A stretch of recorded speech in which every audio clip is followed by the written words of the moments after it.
Czy mężczyźni mają prawo tęsknić? I jaki jest wymarzony prezent na Dzień Ojca? Na te i inne pytania odpowie Mikołaj Wyżykowski, stojący za stroną Dzieciak lat 90. Osobnik, który tak się stęsknił, że aż sam się zawinął w dywanik. Witaj. To ze mnie jakiś blant się zrobił, tak? Zawinąłem się i... Blunt to jest po angielsku tępy, nie? Może być. A, to też, coś wie... też pasuje, tak? Nie, bardziej, ale ja bym chciał, żebyś docenił mój wstęp, bo był krótki, niczym pomiar twojego wzrostu. Bang! No tak. Nie, no musiało być coś. Bo wiesz, sam się odezwałeś, doceniam to, nikt inny się nie odzywa do mnie, no Mikołaju. Rozumiem po prostu, już ile można z dzieckiem siedzieć, taka jest prawda. To fakt. Ale no właśnie temat tęsknoty. Powiedz mi, czy mężczyźni mają prawo tęsknić? No, za tobą na pewno nie, ale... Już się zaczyna. Już się zaczyna. Oczywiście, że tak i myślę, że o tyle błędne było twoje wprowadzenie, że nie tylko ja tu będę gadał, tylko skoro jesteśmy we dwóch, to będziemy się wymieniać tymi pytaniami. No nie mówiłeś mi tego wcześniej. Ale teraz tak powiedziałem, zadecydowałem za ciebie, więc dziękuję. Tak to będzie wyglądało, będziemy odbijać sobie raczej piłeczkę. Robimy trójkę na szynach we dwóch, więc wiesz. No tak, ale możemy do Zuzy zadzwonić, bo ona jest pod telefonem, to ten trzeci taki Ancymon, wiesz. Tylko nie wiem, co ona ma do powiedzenia, jak czy ojcowie mają prawo tęsknić. Mało wygląda na ojca. Wiesz co? No ten wąs może tak zaskoczyć. I znowu się na ciebie obrazi jak ostatnio. A, to wiesz co, to najwyżej nie A czekaj, bo my już nagrywamy. O, szoker, nie? No. No dobrze, ale powiedz mi, bo też rozmawialiśmy już o tym, zanim zaczęliśmy nagrywać, czyli właśnie poczucie winy. Zostawiasz dziecko, rzucasz cały dom na partnerkę, wiesz, przyjeżdżasz na gotowe, no bo tutaj mówimy o takiej sytuacji, że ktoś pojechał do pracy, jak jeden z nas akurat, prawda? Tak. Jak ty takie coś oceniasz? Powiedz mi. Znaczy, mi się wydaje, wiesz, ja też analogiczny jestem w sytuacji, tak? Nowa robota, zupełnie nowa branża. Po, 17 latach, wiesz, zmieniłem pracę. W sumie praca zmieniła mnie po części. Jakby to Długo jej to zajęło. Długo, to jakoś wyjątkowo długo mnie się pozbywała, nie?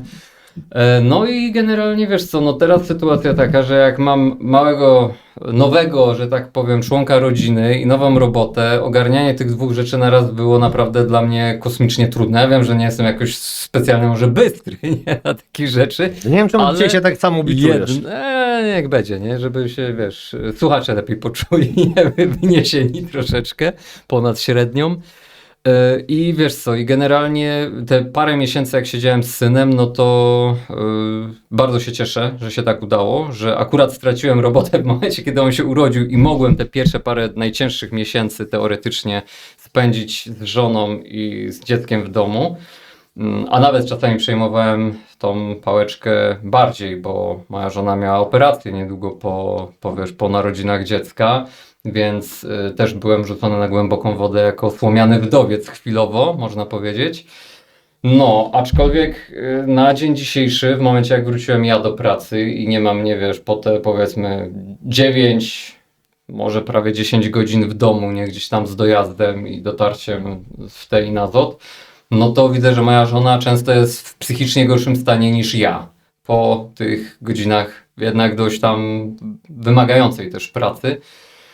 Tak więc z jednej strony mam takie, wiesz, poczucie jakiejś winy, że mam tą pracę. To jest takie głupie, nie? Że wiesz, masz robotę, pracujesz, wiesz, że musisz to robić, ale wracam do domu i mam poczucie winy, że gdzieś tam ta żona sama z tym dzieckiem została. A też widzę, że mój syn, mały bąbel, inaczej się zachowuje, jak mnie nie ma w domu. Mocno się przyzwyczaił jednak przez te 5 pierwszych miesięcy życia, że ta brodata druga mama jest gdzieś tam zawsze obok. Jesteś ogolony trochę dzisiaj. Jestem dzisiaj bardziej ogolony. No właśnie, tak chciałem tak wiesz, zwrócić do uwagę. nowej pracy muszę się godzić. Na początek muszę dobre wrażenie jeszcze robić, więc nawet włosy czasem myję, nie? No bo ja nie poznałem cię na początku dzisiaj właśnie. Widzisz. Więc tak, Zawsze muchy twoje położenie zdradzały. wiesz, wcześniej muchy się zlatywały jak przychodziłem, a teraz wdychają jak wchodzę do pomieszczenia, więc to też o czymś świadczy. A jak to wygląda u ciebie, bo chciałbym odbić właśnie tutaj piłeczkę. Jak ty byś ja odpowiedział na to totalnie pytanie? akurat rzuciłem cały dom na partnerkę, nie ma co się oszukiwać w tym momencie. W sensie mieszkanie, bo domu to ty nie masz, bo cię nie stać, nie? Dom To jest taki konstrukt, który tworzy rodzina, a wiesz, ale ten okej, nie? dobrze. Ty tutaj chciałeś przycwaniakować już może wiem, dlaczego nikt nie chce, żebyś pracował słowem, bo jesteś takim małym toporkiem po Tak, prostu. Dosłownie i do przodu. No nie no, nawet jak patrzyłem jakiś czas temu na zajęciach z pszczelarzem młodszym, byłem w ośrodku i tam jest kartka, wiesz, no, cię podpisujesz na karcie takiej obecności. No nie no, to ostatnie 45 czy 50 wizyt, to na 5 nie ja byłem, bo tak poustawialiśmy wcześniej właśnie dom, Tak, rozumiesz? tak. No i faktycznie, wiesz, no to jest rzucenie na nich, no głównie na mamę M, ale no też wiadomo, że tu w tym momencie dziadkowie musieli wkroczyć do akcji. No to jest rzucenie na innych tej odpowiedzialności, to jest prawda. No ja widziałem, jak dzieciaki reagują, no to wiesz, no młodszy nawet to opisałem, miał taką sytuację, że pierwszego dnia powiedział mi, że tato, to nie jest tak, że cię nie kocham, bo cię kocham, ale ja zapomniałem, że wyjechałeś, a babcia i mama musiały mi przypomnieć, nie? On jest właśnie z tego typu człowiekiem, że on nie chce myśleć o tej tęsknocie. Zresztą jak teraz przyjechałem do studia, to zaraz pytał, czy jedziesz i właśnie do tego miasta? Ja mówię, że nie, mówię, że jadę spotkać się tutaj z kolegą, tu podcast nagrać. No bardzo tu przeżywa, tu się nie ma co oszukiwać. No i jak to wygląda? No, jestem najdalej, jak się wyprowadziłem na razie, bo wiesz, jeżdżę trochę czasami po świecie, nie mam problemu z tym, żeby zmienić miejsce zamieszkania, ale faktycznie no tutaj 7-8 godzin w pociągu, no to można uświerknąć w tym momencie, a też jeszcze jestem na świeżo, bo wiesz, no zobaczymy to za jakiś miesiąc tak naprawdę, jak to będzie wyglądało, to będę mógł więcej o tych odczuciach opowiedzieć. No ale jest ta tęsknota, no zapewne u nich, bo ja to nie, no co ty, wiadomo, tak, nie ma jasne. takiej opcji, panie, nie? Znaczy, ja bym ci powiedział a propos tęsknoty dziecka do rodzica i rodzica do dziecka, no to też o tym dużo mogę powiedzieć przez pryzmat mojej córki, nie? Która ze mną nie mieszka i z którą pomimo, że oddziela nas powiedzmy gdzieś tam 20 kilometrów mniej więcej miejsca zamieszkania, to wiadomo z przyczyn logistycznych widujemy się mniej więcej raz na 2 tygodnie, raz na tydzień czasami jak się dobrze uda, natomiast no to jest też straszna lipa, no bo wiesz, widzę, że ona za mną tęskni, no i ja cały czas tęsknię jakby nie patrzeć za tą córką. I teraz pytanie też, które tutaj mówisz, zobaczymy jak będzie, wiesz, za miesiąc, czy tam za 3 miesiące, jak to będzie u ciebie wyglądało, to pytanie trzeba sobie zadać, czy lepiej jest się przyzwyczaić do tej tęsknoty i przejść nad nią do porządku dziennego, czy lepiej, żeby ta tęsknota ciągle była na tym samym poziomie i wiesz, gdzieś tam kuła, nie? Wewnętrznie. Co jest lepsze, co jest gorsze? No to ciekawe pytanie. Nie wiem, co jest gorsze, nie wiem, co jest lepsze. Ja teraz przeglądam takie notatki, bo sobie wydrukowałem, zapytałem się AI-a, jak wygląda tęsknota ojca i od razu było o tobie. Pamiętam twój mały palec zaciśnięty wokół mojego. To była najsilniejsza więź świata. Od razu mi się z tobą skojarzyło. I drugie, moje dłonie wydają się takie puste bez twojej małej rączki. No i to jest ta tęsknota, ale powiem ci, stary, czytałem. Napisałem, żeby 100 onlinerów mi wypluł. Myślałem, że będą żarty, a tu wiesz, najgorsza w byciu ojcem jest świadomość, że najlepsze lata mamy już za sobą. Ja nie wiem, mój AI ma chyba jakieś duże problemy. Jeżeli ze sobą. wpadłeś jak miałeś 15 lat, to wiesz. No wiesz, albo żyję od wiadomości do wiadomości, karmiąc się ochłapami z twojego dorosłego życia. To widzisz, tak tęsknotę przeżywa AI, stary, to wiesz, nie jest lekko. Dlatego jestem dla czatusia miły, nie? No, ktoś musi, nie? Ktoś musi. Żeby nie było zagłady. Czekaj, jeszcze co było? Planuję nasz wspólny weekend, jakbym pisał scenariusz do oscarowego filmu. Ale łzawy, o matko. Ale same takie, no. bo za daleko by cię przytulić, za blisko by zapomnieć. Stary, to miały być żarty, ja myślę, że się się nie dogaduję ja już z AI. powoli, wiesz, ja na już powoli grubości. wyciągam chusteczkę, bo zaraz tutaj łzy polecą. Popatrz, nie? 99. Bez ciebie ten dom to tylko 4 ściany i dach. To już jest, to się nazywa kawałek albo izba, jak są ino 4 ściany i tak, to nie jest dom. Pusty pokój, pełne serce. Wiesz, ojcowie zawsze są w tej gorszej sytuacji, bo no, zazwyczaj dzwoni się do mamy, nie? Jak w jakiejś sprawie. Zazwyczaj dzieci dzwonią do mamy. Chyba, no że i... syn do ojca, że z aresztu właśnie, nie? Weź pomóż mi. Ty, ale pewnie nie byłeś w areszcie, ja oczywiście też nie, ale to nie tak wygląda do końca z tym telefonem. To jednak w filmach amerykańskich tylko, wiesz? Tak. O, patrz. Moje życie dzieli się na epokę przed twoim odejściem i wieczność po nim. Ale my tu mówimy O śmierć dziecka, Właśnie czy nie bo, wiem, to, nie, bo no. to brzmi jak tęsknota Stary, jakby dziecko... no wpisałem do niego tęsknota w ojcostwie. Ale napisałeś mu, żeby działał, rozumował jak Kochanowski, pisał Napisałem, trenku, podaj czy co? mi 100 one-linerów o ojcowskiej tęsknocie. I najpierw był komentarz tęsknota w ojcostwie. To zazwyczaj po prostu inna twarz miłości. Ja nie wiem po prostu, co się stało z tym AI-em, nie? Czy pytasz o to z perspektywy ojca, który patrzy, jak dorastają jego dzieci, czy może kogoś, kto próbuje lepiej zrozumieć swojego własnego tatę? No i później, to perspektywa pełna niezwykłych emocji, kiedy ojciec patrzy na swoje dorastające lub dorosłe dzieci, no i pełno żalu, nie? I o to zawsze najczęściej ojciec tęskni. Za momentami, w których byli małą paczką. Za czym najczęściej ojciec tęskni? Za chwilą spokoju. No właśnie, za ale dobrym tak- wyspaniem się. A wiesz, za czym tęsknię zakonnicę? Zakonnicą. Boże, jakie suche, muszę się napić. To jest żart ojcowski, nie? Że to są dead jokes, nie? Mhm. Po angielsku suchary to są dead jokes, więc panie, no musimy się już trzymać tego, nie? No ale wiesz, no powiem szczerze, też jestem ciekaw, jak to się tam rozwinie, jak to będzie wyglądało z tą tęsknotą. Mam już nawet plan, bo teraz będę jechał na dłużej niż na te kilka dni, bo to dopiero jestem na starcie całej tej imprezy. I planuję napisać list do chłopaków, wiesz, żeby dostali tak list do klasycznej skrzynki, każdy po kolei, wiesz, jakieś tam szmery bajery. No ostatnio czytałem młodemu książkę przez telefon, ale oczywiście zapomniałem książki, więc musiałem sobie na szybkości ściągnąć jakieś zrzuty ekranu, wiesz, ze stronami, a resztę już szyłem na bieżąco, bo oczywiście nie miałem jej. No więc teraz zamiast ciuchów będę brał książki i będę chłopakom czytał, no nie wiem, przez telefon. To powiem ci, że jak teraz tak opowiadasz, to pomyślałem, że wiesz, twoi synowie są bystrymi dzieciakami, a ty jesteś jaki jesteś. Sztuczę się, chłopie. Czekaj, daj mi dokończyć. I wiesz, zastanawiam się, kiedy Czekaj, któryś z nich... zgaduję hasło, co mówi wieczorem twoja żona? Nie, Nie, to nie było co, daj mi dokończyć. nie, Dobra, nie. przepraszam. Tutaj, wiesz, temat taki, że zastanawiam się, kiedy któryś z twoich synów zapyta się mamy M, czy tata siedzi w pace? Albo coś takiego, że, bo to jest, wiesz, taki scenariusz filmowy, że jeden rodzic, matka zazwyczaj mówi dziecku, że tata musiał daleko wyjechać do pracy i czasami nas odwiedzi albo do ciebie zadzwoni, a tak naprawdę ojciec kibluje, wiesz, za wyrok, nie? Albo coś z tych rzeczy. Nie, to myślę, żebyśmy powiedzieli, nie? Pszczelarz młodszy to pewnie zaraz by tam podbił przedszkole tym, że wiesz, tata przypuszczam. kiwa na spokojnie, wiesz. Tak. Zero to jest taki typ człowieka. Z nowymi Proszę. tatuażami wróci do Dokładnie. domu, nie? Na małezkę pod okiem, powiem, tęskni za nami bardzo. No więc tak, no.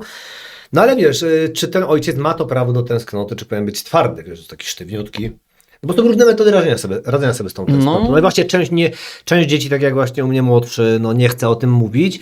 Część chce właśnie na odwrót, chce być przytulona przez mamę na przykład, no bo to na nią teraz spada, no nie? No wiesz, mi się wydaje, że w ogóle my jesteśmy akurat, nasze pokolenie jest takim pokoleniem bardzo dziwnym i przejściowym, bo raz, że nasze oczy były świadkiem, wiesz, przemian ogromnych, nie tylko jakichś takich, nazwijmy to, kulturowych i technologicznych, ale też jakby przemian takich społecznych też i jakby, nie wiem, jak rodzina ewoluowała, jak się zmieniła, nie, wiesz, no, my byliśmy chowani raczej takich chłodnych, w większości to był, nie, czyli wiesz, że sam się sobą opiekujesz, jesteś bardziej samodzielny i tak dalej. No i o uczuciach zresztą to tutaj z Zuzią, jak kiedyś była, to też rozmawialiśmy, Kto? że Zuza. Nie znam. Nie znasz, Nie, no, proszę. no taka blondyna, nie? I ona ci zawsze show kradnie, jak tu wpada. A Dziwnym ty nie jest. jesteś nieświadomy, bo ty Dziwnym zazwyczaj nie wtedy jest. pijany jesteś, nie? No, taki niemiły żart, wiesz, to, bo to jeszcze ktoś pomyśli, że to jest Tak, prawda. że to prawda, no dokładnie. I wiesz co, i ja myślę, że my byliśmy chowani na zasadzie emocje do kieszeni, nie? Czyli wiesz, co tak beczysz, chcesz mieć powód do płaczu, to ci zaraz dam, albo co się tak śmiejesz jak głupi do sera, wiesz, wszystkie emocje skrajne były złe, co się wkurzasz i tak dalej, wiesz, wszystko było uspokój się, opanuj się i tak dalej, a my teraz chowamy swoje dzieci bardziej na zasadzie, wiesz, to porozmawiaj ze mną, co czujesz, wiesz, przynajmniej ja się też staram być takim ojcem, że zawsze się pytam, a jak się z tym czujesz, nie wiem, jak jednej tam dziadek umarł, nie, córce mojej, nie, no to się pytałem, a jak się z tym czujesz, jakie, wiesz, emocje, jak to przeżywasz, porozmawiaj ze mną o tym i tak dalej, gdzie, wiesz, no jak na przykład umarł mój dziadek, no to wszyscy złożyli kondolencje mojej mamie, mojemu tacie, a mnie po prostu szerokim łukiem ominęli, nie, i tak to wyglądało, no bo ja byłem tylko głupim dzieckiem, nie, już nastolatkiem,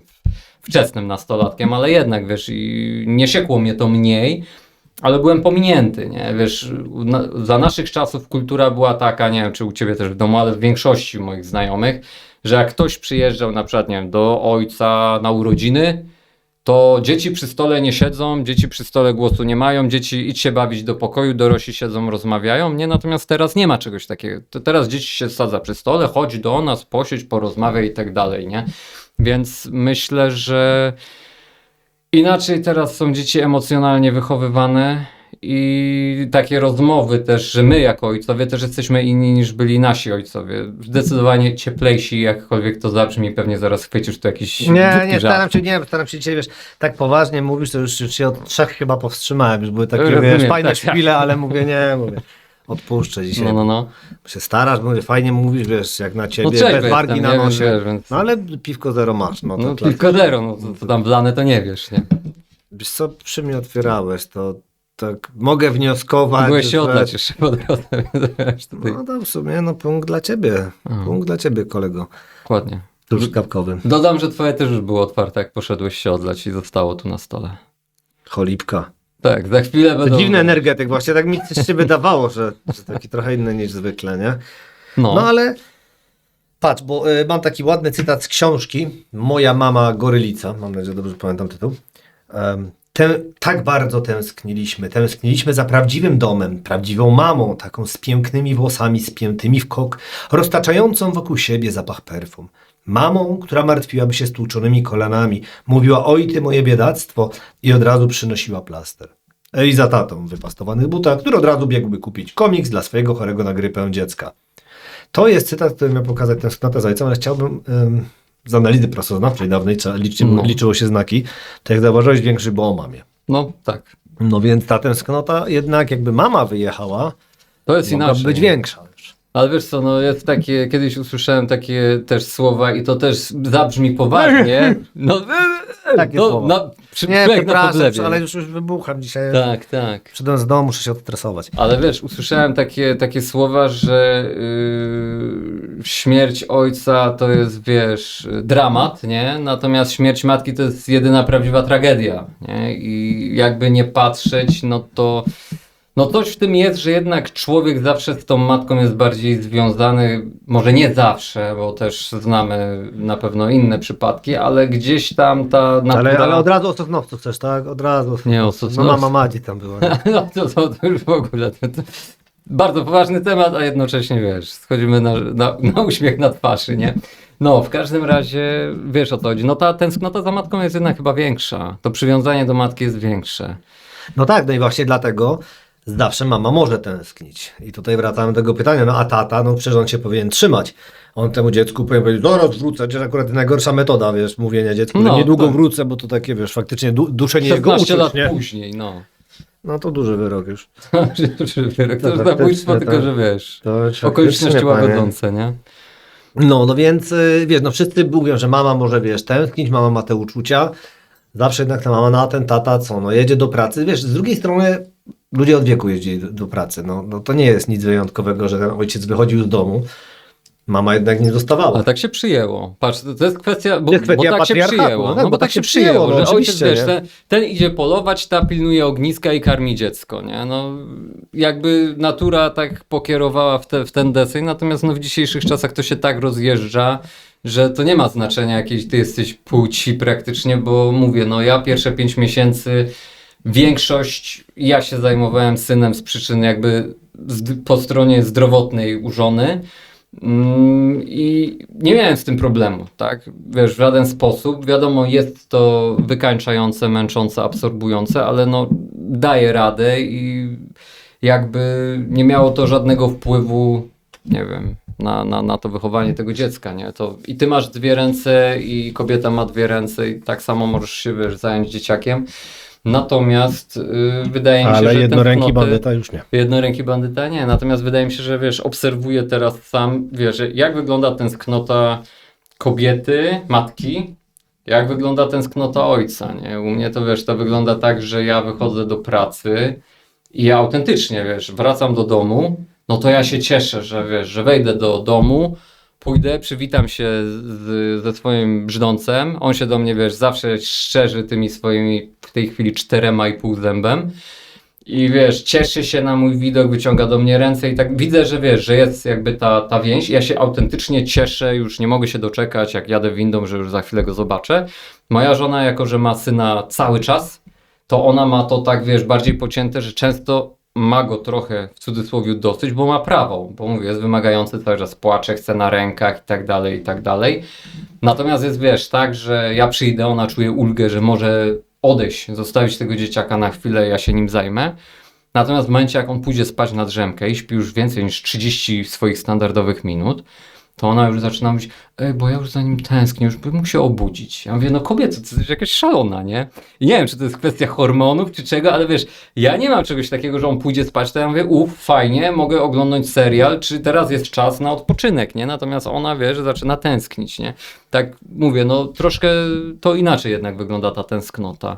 A ciekawi mnie, to będzie pytanie teraz do ciebie, czy była sytuacja odwrotna, że ty byłeś sam z pszczelarzami, a nie było mamy M w pobliżu? Ale o jakim okresie czasu mówimy? Znaczy, ja wiem, że wiesz, że miałeś wypady do sanatorium na przykład, czy coś takiego, ale to z jednym pszczelarzem. No tak, nie? to z jednym, nie? No to tam wiadomo, 2-3 tygodnie, ale wiesz co, nie było nigdy czegoś takiego, żeby na miesiąc się straciła z domu.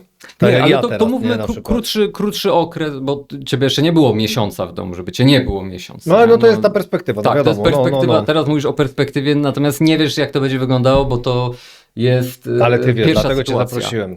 Tak, nie? Natomiast wiesz, chodzi bardziej o temat taki, czy byłeś wspomnianym wdowcem? Powiedzmy tydzień, 2, sam z 2 No synów. nie wiem, uczciwie powiem, nie potrafię sobie przypomnieć takiej sytuacji. I dla mnie jest to na tyle naturalne, że jestem chłopakami, że nigdy nie miałem problemu z tym. Z jednej pracy zresztą chciałem się wymiksować, bo jak wróciliśmy na Śląsk, pracowałem zdalnie. No i miałem propozycję, żeby wrócić na stacjonarną pracę, co mi bardzo nie odpowiadało, no bo jak młody miał zajęcia, ja układałem grafik też wtedy w mojej akurat pracy. I miałem takiego kolegę, z którym się tak ustawiliśmy, że no ja bym 4 dni w tygodniu młody miał rehabilitację, czyli wtedy pszczelarz starszy, gdy był maluchem. No i mi nie pasowała praca, wiesz, taka, że ja będę codziennie od do, tylko no ja musiałem te 8 godzin wyrobić w ciągu dnia. No jak że byłem osobą piszącą, tam ogarniającą serwis, to nie było problemem, bo mogłem sobie, wiesz, tak tam o 6 coś przygotować, tam podłubać.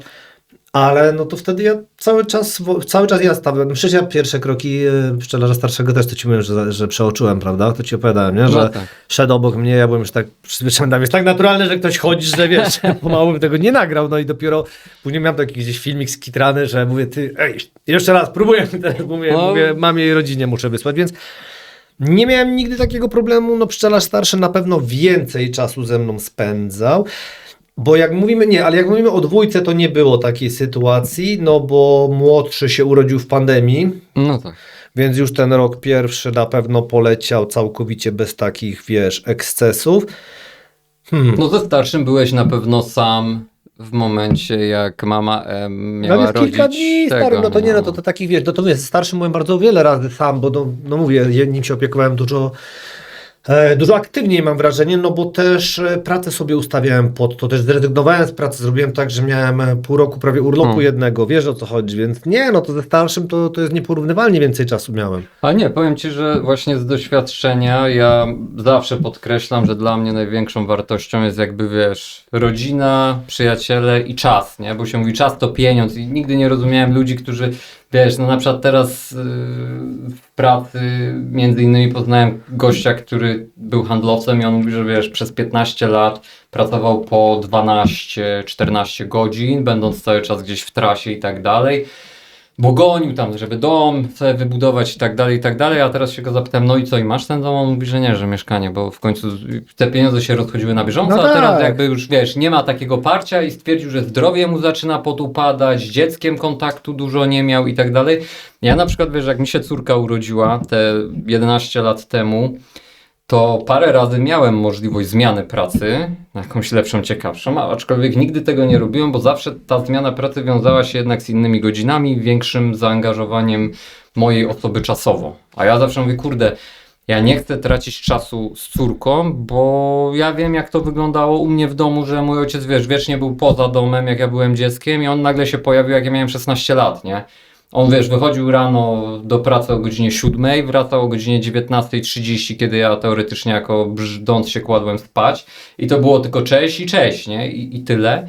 I on przegapił multum jakby takich rzeczy, że wiesz, no mi pewnego dnia powiedział: ty, Mitek, chodź ze mną może na spacer. Ja pamiętam, ja miałem chyba stary, autentycznie z 16 lat i wiesz, ja już irokез na głowie i tak dalej, a ojciec mi przychodzi, że chodź ze mną na spacer. Ja mówię, kurde, ale ja idę ze znajomymi, wiesz, walić jabolet do parku gdzieś, no nie wezmę cię ze sobą, nie? I tak to, wiesz... A co, tata abstynentem był? Abstynentem może nie, ale na jabola z kumplami bym go raczej nie brał. Ty, ale to przerwę, to ci wejdę w zdanie, bo akurat ja znałem taką sytuację. To w ogóle była rodzina... Patchwork to jest mało powiedziane. No. Dobra, i tak ta osoba tego nie słucha. To jest jedno z... Opowiem to teraz później. Dasz radę wrócić na swoje tory umysłowe? Jasne, dawaj. No więc miałem znajomego, który przyniósł jabola do domu. Nawet pamiętam jakiego. Było to jabłuszko sandomierskie z firmy Dwikozy. Bardzo dobry trunek. I do tego stopnia rodziców zauroczył tym trunkiem. Nie rodziców, zaraz powiem.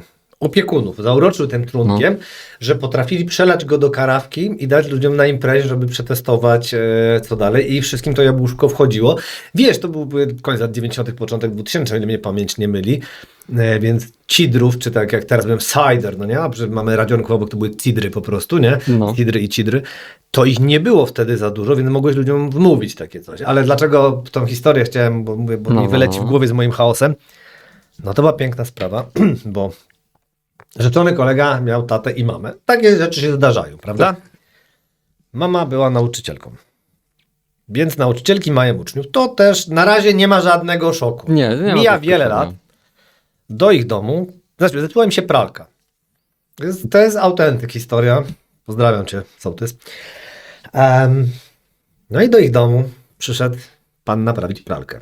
Okazało się, że to były uczeń tej nauczycielki i już został. To nie jest żart. I my go znaliśmy wszyscy na ty.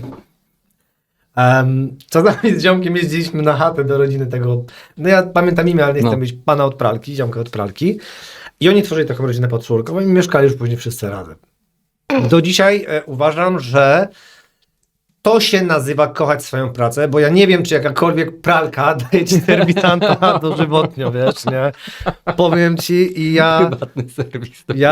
Ja zawsze to podziwiałem i ja powiedziałem sobie, że ja po prostu pralkę, jak się zepsuje, to wypierdzielę, no bo nie będę ryzykował, żeby kolejnego typa na chacie utrzymywać, nie? To już nie ma, nie, no. Pralki, proszę państwa, obecnie trzeba wyrzucać, Nie wiem, wymieniać. droga by to musiała być Wiesz, pralka, to- żeby to się kalkulowało. No, nie ma sensu.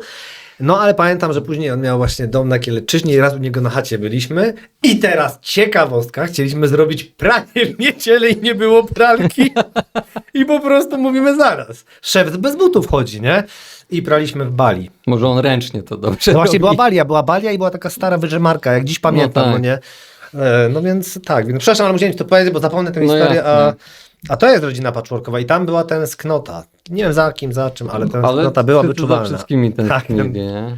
Nie, no w każdym razie wracając do punktu wyjścia, jaki był punkt wyjścia. Gdybym ja cię jeszcze słuchał, Mikołaj, to jest... No właśnie. Nie, no mówiłeś, że nie chciałeś taty wziąć na jabola. No, że nie chciałem taty na jabola. No wiesz, wychodziłem z tego samego założenia, że nie chcę z córką mieć czegoś takiego, bo dziecku nie wytłumaczysz, dziecko nie zrozumie tego, może zrozumieć to mając 25-30 lat dopiero, jak będzie już stricte faktycznie dorosłą osobą na własnym utrzymaniu, że no bez pracy jest ciężko, nie? Mhm.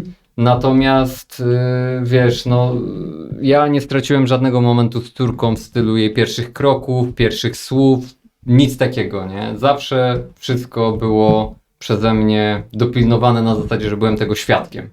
I bardzo sobie to jakby cenię. I znałaś na psach? Nigdy nie sprzedałem nikogo, nie? Chyba że ciebie, co za No, pieniądze. powiedziałeś, że świadkiem byłeś, nie? Taki tani żart, Koroną. nie? No nie, no ja pierwsze kroki obu widziałem, tutaj nie mam tego problemu. Starszego też na rowerze nauczyłem jeździć, młodego zacząłem, ale musiałem przerwać proces, bo trzeba się obawiać, że będą ofiary w ludziach, bo on nie ma żadnych hamulców. Czyli prawa jazdy też nie będzie miał jak ty. No pewnie nie będzie miał, ja nie wiem, czy to ma sens, żeby miał prawo jazdy, bądźmy szczerzy. Chyba, że na koparkę, walec, coś takiego bezpiecznego dla niego w Tak. miarę. No nie, ale tak jak mówisz, no też o tym myślałem, bo wiesz, najgorsza jest ta strata tego czasu z nimi. Tak. Bo faktycznie nie będziemy się widzieli, To, że teraz są jakieś komunikatory internetowe, że można, wiesz, widzieć paszczę, właśnie, z tym widzeniem paszczy. Jest też taka hipoteza, niektórzy twierdzą, że to nie pomaga. No bo to dziecko widzi paszczę i za chwilę taty nie ma. I wiesz, no i teraz też trzeba sobie wypośrodkować tak naprawdę jak to jest, bo jak ja dzwonię ostatnio do chłopaków, no to młodszy na początku nie chciał, bo dopiero później jak mówi, że jak ta ma odłożyć telefon, to on jednak chce poczytać bajkę, wiesz, posiedzimy razem i no bo wiesz, no mamy taką tradycję, że codziennie się im czyta. I o ile starszemu rzadziej czytam teraz, no ze względu na wiek, ale nadal mamy to, żeby utrzymywać ten kontakt czytelniczy swój, no o tyle młodemu zawsze któryś z nas czyta. Codziennie, no więc jest to strata tych chwil, bo no muminki to ja z nim ciacham, wiesz, mamy swoje takie lektury. Tak. Teraz właśnie z tym starszym też mam akurat już wyznaczone książki, które sobie będziemy tam czytali wspólnie, żeby mieć co mówić, wiesz, znowu będę wchodził w te całe Gwiezdne Wojny, żeby ogarnąć o co tam chodzi, bo tam nie na bieżąco jestem, no i te książki będzie trzeba czytać, kto tam kogo mieczem, wiesz, trzepnął, to można wtedy do Sida się dodzwonić, bo on też akurat będzie bardziej na bieżąco niż Trochę tak. Trochę z Gwiezdnymi Wojnami. No właśnie, tak. bo Sida nieprzypadkowo tu wyciągam, no bo też powiedziałeś, że on swoje kontakty z córką, bo nie wiem, czy wszyscy wiedzą, że wokalista Zbira obecnie nie przebywa w Polsce, ale wraca co jakiś czas, właśnie, bo jest córa. No tak, no. Wiesz, to by trzeba było jego zapytać, aczkolwiek no wiadomo, że tak to wygląda, że na pewno z tą córką też tutaj, żeby mieć kontakt, musi się pojawiać. No tak, ale jak to mówiłeś... A to jest już setki tak, kilometrów. właśnie mówiłeś, nie? że tam dość duży wysiłek jest, no przecież trzeba było mieszkanie ogarnąć, takie rzeczy, to już nie jest takie hopnie. I No jednak ci ojcowie tę logistykę jakoś później ogarniają, wiesz, wbrew temu, że są niby tacy twardzi i w ogóle, nie? Tak, i to zawsze tak, wiesz, można stwarzać wrażenie, że się jest, wiesz, jakimś chachorem, czy nie wiadomo kim, a wcale nie musi mieć to odzwierciedlenia, jakim jesteś fizycznie ojcem, nie? Tak jak, wiesz, ty masz tytuł blog złego ojca, a ze złym ojcem, no masz raczej niewiele wspólnego, że tak ci mogę zasłodzić, bo starasz się nim być jak najlepszym, nie? Wiesz, bo... Tak, bo insulinę ci zaraz wywali, nie? W każdym razie wiesz o co chodzi, no ja też pewnie oceniany przez ludzi po okładce będę na zasadzie, no taki ojciec, pewnie wiesz, tam narkotyki wali, wiesz, zaraz za drzwiami dzieciaka, nie? Czy coś z tych rzeczy.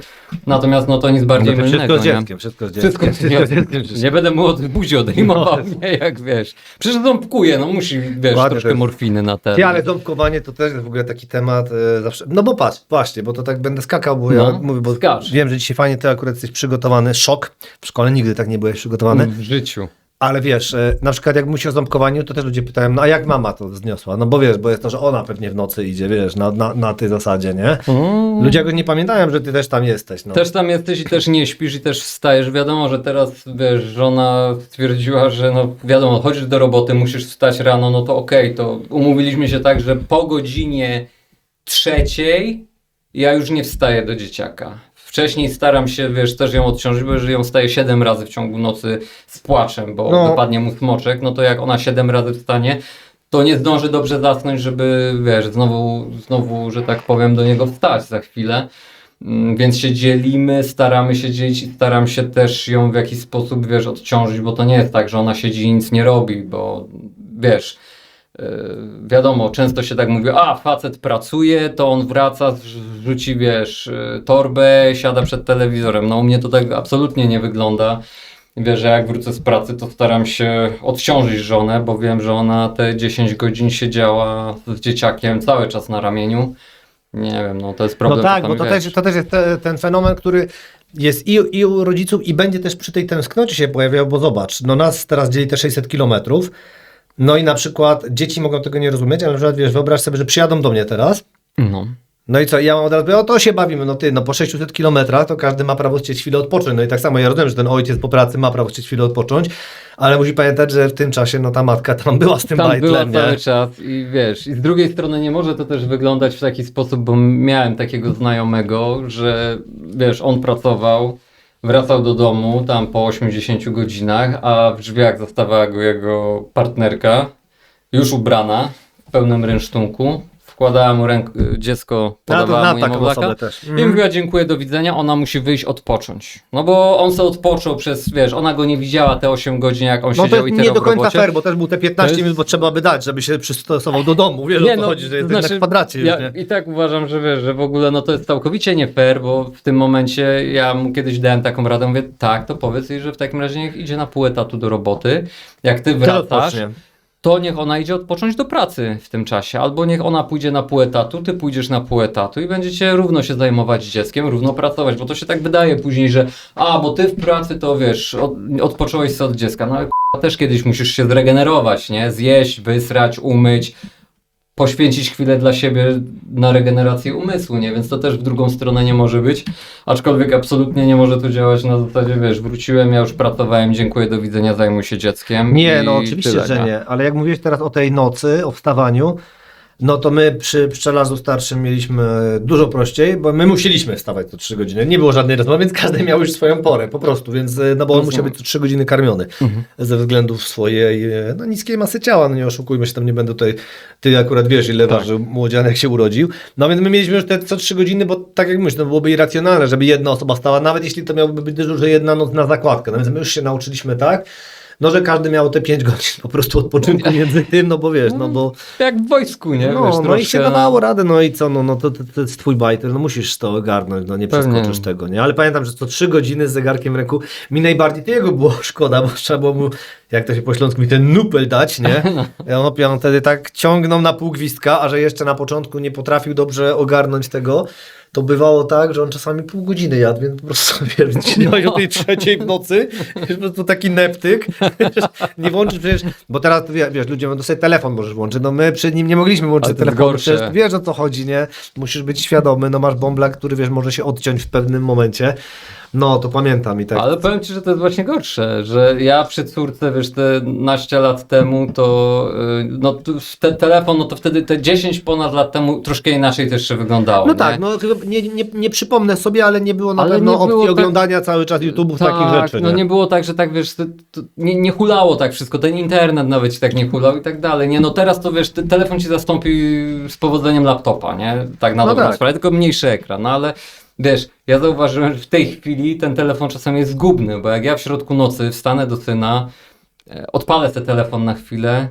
to już się łeb rozbudza kompletnie, nie? A tak, no a ja wiesz, ja Lepiej nie bardziej chciałem patrzeć. z tego powodu, żeby być uważnym przy nim, no bo wiesz, przeoczylibyśmy to jedno karmienie, a on miał, wiesz, tam były jasne wytyczne, że jak on 3 dni nie ma nagle przyboru masy, to wracasz do szpitala z nim, więc No wiesz, to więc tutaj lipnie to więc to wygląda, tak nie? po to, żeby sobie 1-2 posiłki poobiec. Zresztą oczywiście trafił w urodziny mamem do szpitala, bo dokładnie 3 dzień mu sieknął, że masa zaczęła spadać i idealnie, nie?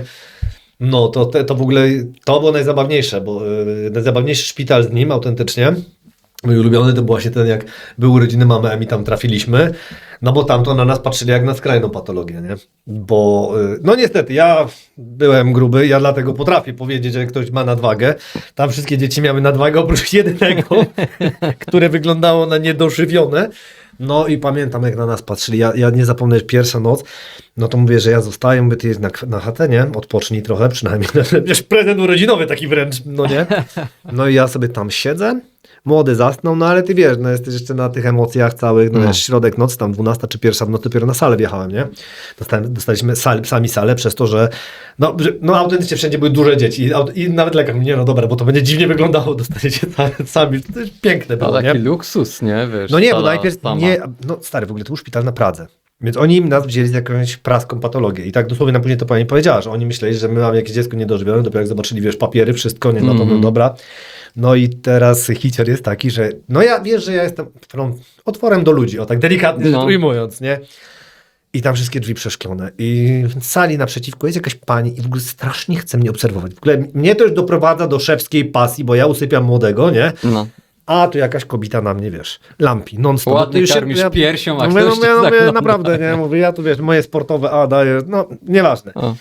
W każdym razie o 1:00 chcę zrobić tam coś, jakąś kawę czy coś do picia, bo ja jakoś tak było, że ja chyba o 6:00 musiałem wrócić do roboty. I no, pamiętam, że ja musiałem jakoś rano... Nie, czekaj, ja zostałem na całą noc, to nie mogłem być na 6:00 do roboty. No w każdym razie idę do tej kuchni i pamiętam, że kawę robiłem. No i ja sobie siedzę w tej... Aha tak, bo miałem te karmienia wyznaczone, więc już nie było sensu się kłaść. No i nagle ta pani do mnie wchodzi. Wyszła za mną, no i wchodzi mi do tej kuchni, nie? Pierwsza rano to nie jest, gdzie się spotykamy wszyscy na pecie i na kawie, nie? I ona, no proszę pana, ile dziecko ma? Ja mówię, ja bardzo lubię takie precyzyjne pytania, mówię, ile ma czego? Palców? Rąk? Nie zadałem pani pytania, oczywiście. Ona mówi, ile ma dni? Ja mówię, że nie wiem, bo nie liczę. Ona mówi, jak to pan nie liczy? Ja mówię, no po miesiącu przestałem liczyć, my uważam to za irracjonalne. No ale to nie. To ja chyba pana z kimś pomyliłam. To mi chodzi o tego pana z małym dzieckiem. Ja pani, nie pomyliła mnie pani. Od ostatnich 2 godzin cały czas patrzy pani na mnie przez szybę. Po prostu mam małe dziecko. My musimy mieć święty spokój już, nie?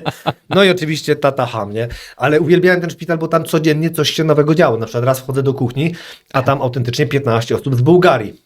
Mówią po bułgarsku, nie? No bo jedno dziecko po prostu, autentycznie tam rodzina z Bułgarii przyjechała, bo się urodziło dziecko im komuś w Polsce.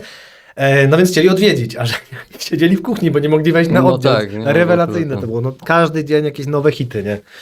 No więc tak, i ona przykład, i tutaj tak patrzę, jaką klamrę zamknę, żeby nie wyglądało, że No. po prostu sobie bełkoczę z Tak, nudów. tak. No i na przykład za tym szpitalem tęsknię. To mi się podobało. To No, tęsknota za szpitalem.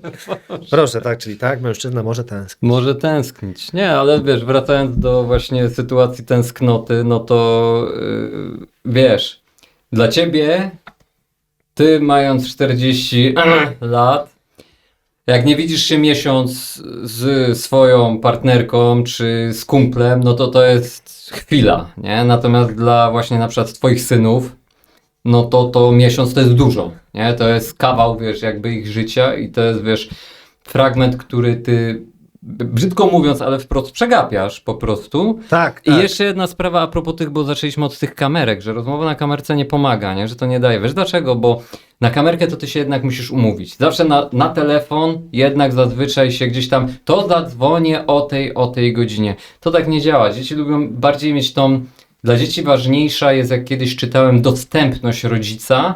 Czyli nawet nie to, że ty mu poświęcisz te 15 minut dziennie, ale to, że jest opcja, że mu poświęcisz, że ty jesteś tam obok w pokoju, możesz pracować, możesz, nie wiem, być chory, mieć gorączkę, ale ty jesteś. On ci nie będzie zawracał dupy, ale dziecko ma to świadomość, że może do ciebie przyjść ze swoją sprawą, ze swoim problemem, czy wyprosić cię nagle o czytanie książki nie o tej porze, kiedy ty możesz, kiedy się umówicie, tylko to wychodzi spontanicznie. Ja na przykład, wiesz, jak do mnie córka przyjeżdża na weekend, to my też zawsze dbamy o czytanie. Ja zawsze organizuję nam jakąś lekturę, czy to, nie wiem, ostatnio czytaliśmy Mikołajka, teraz na przykład Którego? czytamy, wiesz co, chyba pierwszego Mikołajek inne chłopaki bodajże, ale to już drugą turę lecimy, bo ja już jej kiedyś czytałem wszystkie, teraz lecimy drugą turę, bo akurat tak się złożyło, że ona ma to jako lekturę w 3. klasie, nie? O, nie pamiętam, ale faktycznie Mikołajek jest teraz lekturą Tak, chyba. jest lekturą. Faktycznie. I na przykład czytamy komiksy, kupiłem jej, bo ona ma problemy z zachęceniem się samej do czytania, więc kupiłem jej komiksy, kupiłem jej Drakulę, komiks, ale w wersji takiej bardziej, wiesz, pro dzieci i kupiłem jej, uwaga, teraz nowy komiks Wojny Światów.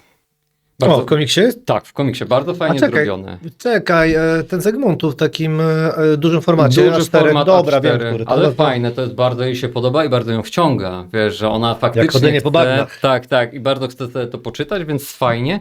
I wiesz, i tutaj na przykład jest to, że my nie mamy ustalonej pory, nie? Wiesz, no ona ma już 11 lat i my nie mamy ustalonej pory, że o tej się kładziesz spać, tylko nie wiem, oglądamy coś, skończymy film, nie wiem, będzie 22, no to przystępujemy do czytania, będzie 21. Przystępujemy do czytania. Piękny zwrot. Tak jest. Przystępujemy do czytania. Otwieramy funkcję czytania, nie? Procedurę. Pasażerowie, możecie się rozsiąść. Tak, dokładnie. Proszę zapiąć pasy, bo będzie trząsło. No i kuźwa, wiesz, i to nie ma znaczenia, nie mamy pory, tylko po prostu siadamy i czytamy. Masz ochotę, poczytamy godzinę, będzie mniej czasu, poczytamy 15 minut. Dlatego umawianie się, wiesz, takie na kamerce, no tego nie odzwierciedla, nie? Bo nikt nie wie, że ty od początku starasz się namówić mnie do powrotu, bo teraz dlatego tak wyciągasz te minusy. To twoje czytanie na kamerce, lamusie. To znaczy do powrotu, no moją, wiesz, jak ja bym postąpił, wiesz, nie, no ale to... Tak, chociaż nie pytałem. No, dokładnie, ale ja bym, wiesz, inaczej zrobił, no mówię, a może to być kwestia A, przywiązania, B, braku też odwagi przed czymś takim, bo bałbym się właśnie tego, za duża zmiana, nie, jak dla mnie i tak. Za sekundę wrócimy. Rozmawialiśmy o tęsknocie, więc i Wam damy zatęsknić. A ta sekunda przedłuży się do kilku dni. Subskrybujcie kanał, gdziekolwiek go słuchacie, dzięki czemu dostaniecie powiadomienie, gdy tylko wrócimy. A będzie o czym słuchać. Na przykład o najlepszym prezencie na Dzień Ojca. Do następnej razy.